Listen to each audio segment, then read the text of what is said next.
23번째 토라 포션 푸쿠데이, 출애굽기 38, 장 21절에서 40장 38절 말씀, 열왕기상 7장 51절에서 8장 21절 말씀, 고린도전서 6장 14절에서 7장 1절 말씀입니다. 페쿠데이는 히브리어로 계산, 회계, 기록 등의 의미를 가지고 있습니다. 이것은 출애굽기 38장 21절에 나오는 이것은 성막의 회계 보고이다 라는 구절에서 유래하였으며, 성막을 짓는 데 사용된 재료와 그 용도를 상세히 기록하는 부분이 이번 주 포션의 핵심 내용 중 하나이기 때문에 이러한 제목이 붙었습니다. 즉, 페쿠데이는 성막 건축의 마무리 단계에서 자원 사용 내역을 점검하고 하나님의 명령대로 성막이 완성되었음을 강조하는 제목입니다. 이번 주 토라 포션은 먼저 성막의 회계 보고로 시작됩니다. 레위 지파, 그 중에서도 아론의 아들 이다말의 감독 아래 성막 제작을 위한 재료 사용 내역이 보고됩니다. 성막 재료에 들어가는 금, 은, 놋, 청동 등의 사용량이 기록되어 있습니다. 두 번째, 대제사장의 의복 제작입니다.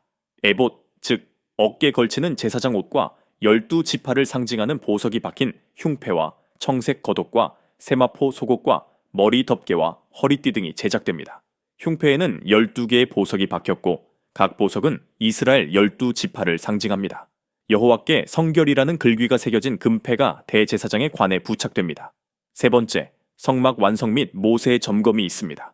성막의 모든 기구와 제사장의 옷이 완성된 후 모세가 이를 점검합니다. 하나님께서 명령하신 대로 모든 것이 정확히 만들어졌음을 확인하고 모세가 백성들을 축복합니다. 이번 주 토라 포션의 마지막 부분은 성막의 완성 및 하나님의 임재입니다. 하나님께서 모세에게 첫째 달 니산월 초하루에 성막을 세우라고 명령하십니다. 모세가 성막을 세우고 언약궤를 지성소에 안치합니다. 하나님께서 구름과 불 기둥으로 성막을 덮으시며 임재하십니다. 이후 이스라엘 백성들은 구름이 떠오르면 행진하고 구름이 머무르면 진영을 유지합니다. 하나님의 명령대로 성막을 지었을 때 하나님의 임재가 임합니다. 하나님의 명령을 따르지 않는 설계도로 성막을 지었다면 마지막에 하나님의 임재가 없었을 것입니다. 고린도 전서에는 예수아를 기초를 하여 여러 가지 재료로 하나님의 집을 짓는 내용이 나옵니다. 고린도 전서 3장 10절에서 15절 말씀입니다. 내게 주신 하나님의 은혜를 따라 내가 지혜로운 건축자와 같이 터를 닦아 둠에 다른 이가 그 위에 세나 그러나 각각 어떻게 그 위에 설까를 조심할지니라. 이 닦아둔 것 외에 능히 다른 터를 닦아둘 자가 없으니 이 터는 곧 예수 그리스도라. 만일 누구든지 금이나 은이나 보석이나 나무나 풀이나 지프로 이 터 위에 세우면 각 사람의 공적이 나타날 터인데 그 날이 공적을 밝히리니 이는 불로 나타내고 그 불이 각 사람의 공적이 어떠한 것을 시험할 것임이라. 만일 누구든지 그 위에 세운 공적이 그대로 있으면 상을 받고 누구든지 그 공적이 불타면 해를 받으리니 그러나 자신은 구원을 받되 불 가운데서 받은 것 같으리라. 고린도전서 3장 10절에서 15절 말씀에서 바울은 신앙의 기초와 그 위에 세워지는 신앙의 본질을 건축물에 비유합니다. 이 구절에서 등장하는 금, 은, 보석, 나무, 풀, 지푸라기는 신앙과 삶의 본질을 상징하는 중요한 요소들입니다. 히브리적 관점에서 각각의 의미를 살펴보겠습니다. 금은 하나님의 신성, 순결, 영원성을 상징합니다.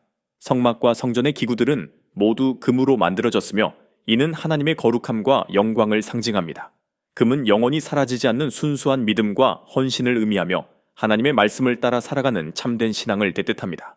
은의 의미는 구속, 속량을 말합니다. 은은 성경시대의 속전으로 사용되었으며 이는 하나님의 구속과 예수님의 속죄를 상징합니다. 구원의 가치를 이해하고 복음의 진리를 실천하는 신앙을 의미합니다. 우리의 구원의 가치는 예수와의 희생과 하나님 아버지의 긍휼과 사랑에 근거하고 있습니다. 하지만 이를 어떻게 이해하고 받아들이는지는 각 개인의 몫입니다. 예수와의 구원의 은혜가 어떤 사람에게는 값으로 매길 수 없을 만큼의 가치이지만 어떤 사람들에게는 값싼 은혜로 전락하기도 합니다. 보석은 성령의 역사, 신앙의 열매를 상징합니다. 대제사장의 흉패에는 12개의 보석이 박혀 있으며 이는 이스라엘 12지파와 하나님의 백성을 상징합니다. 보석은 성령의 역사, 고난 속에서 영적인 이스라엘로 세워져가는 믿음을 의미합니다.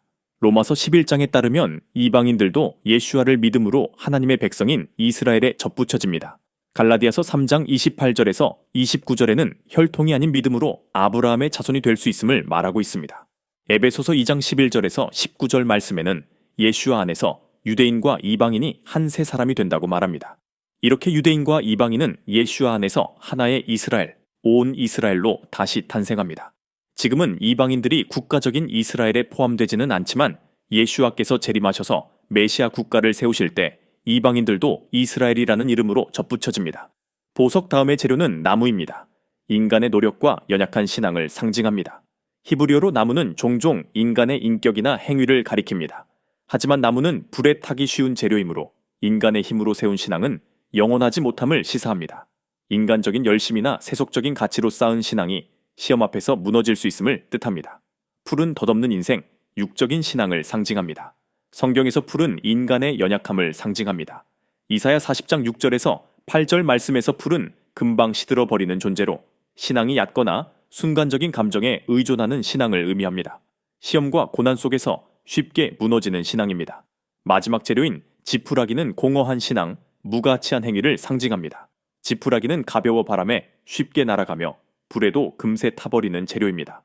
이는 겉으로는 신앙이 있는 것처럼 보이지만 실체가 없는 헛된 믿음을 상징합니다. 외형적으로는 종교 활동을 하지만 본질적으로 삶 속에서 하나님과 관계가 없는 신앙을 의미합니다. 이처럼 우리가 하나님의 집에 어떠한 재료로 지어져 가는가 생각해 보아야 합니다. 우리 각자가 스스로 짓고 있는 나라는 성전은 과연 어떠한 재료와 모양으로 세워져 가고 있습니까? 하나님의 명령, 하나님의 말씀에 따라 올바로 지어진 성전 안에 비로소 하나님의 임재가 거하십니다. 이 말씀을 기억하며 오늘도 그분 앞에 순종하며 살아가기를 기도합니다.